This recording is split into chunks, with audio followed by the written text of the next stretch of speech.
Hello YouTube! So today I want to talk to you about the concept of losing things, specifically about particular items that you have lost. I'm talking about that handful of really important items that are just gone. Things that maybe someday in the future they'll turn up and you'll find them and it'll be amazing, but at this current point in time, you've filed them away as lost, as gone forever, and that's just the way life is. There's a lot of things in life that we choose to part ways with. You decide that you're done with a shirt and you donate it. You decide you're never gonna read a book again and you give it away. A lot of things come in and out of our possession over time through the course of our lives, but there are those few things that you weren't ready to part with that left you anyway, and that is what I find really interesting. It's weird knowing that that object still exists somewhere, that unless it found its way into a trash compactor of some sort, it's still sitting somewhere. Maybe someone else found it and is now enjoying it, or maybe it's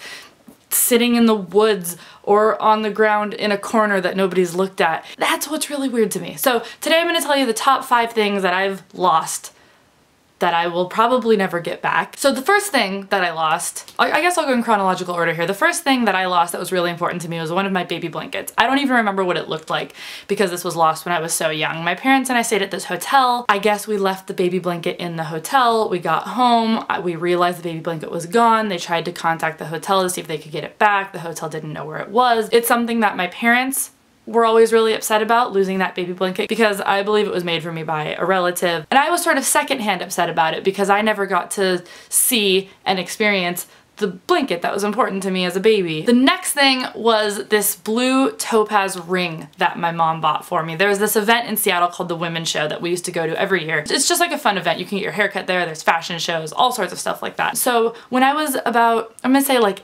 9 probably, my mom let me pick out this ring that had blue topaz on it, which I loved blue topaz, and I was so excited. I think the ring was only like $35, but when you're 9 years old, a $35 anything is kind of a big deal. I love this ring, I wore it every day.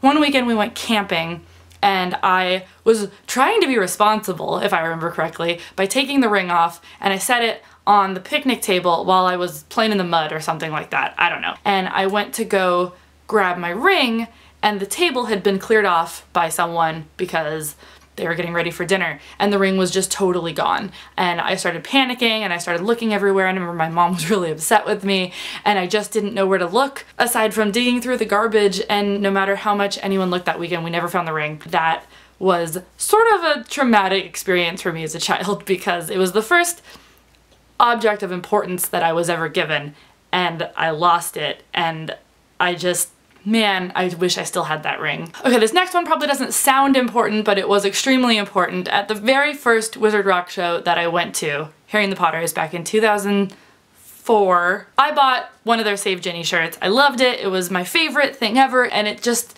carries so much meaning from those early days of Wizard Rock for me, and I wore the heck out of this shirt. And one day I just realized that I couldn't find it, and I have no idea if I'd left it at a sleepover or if I'd left it somewhere else or if someone had borrowed it. I just could not find this shirt. So years go by and I go to another Harry and the Potter show, probably like 2006, and they're selling the Save Ginny shirts again, just like the one that I lost. I was so pumped, and again I wore the heck out of this shirt, but not even like 3 months goes by and it just disappears again. I can't buy a third one. I can't get a third one because if I do, I'm just gonna lose it again. I think I'm living in some sort of time loop that having a Save Ginny shirt like puts me on the wrong timeline, and the universe keeps course correcting by taking this Save Ginny shirt from me, and I just can't tamper with nature anymore. Okay, so I had this ryo-ohki plushie from Tenchi Muyo. My friend Elizabeth got it for me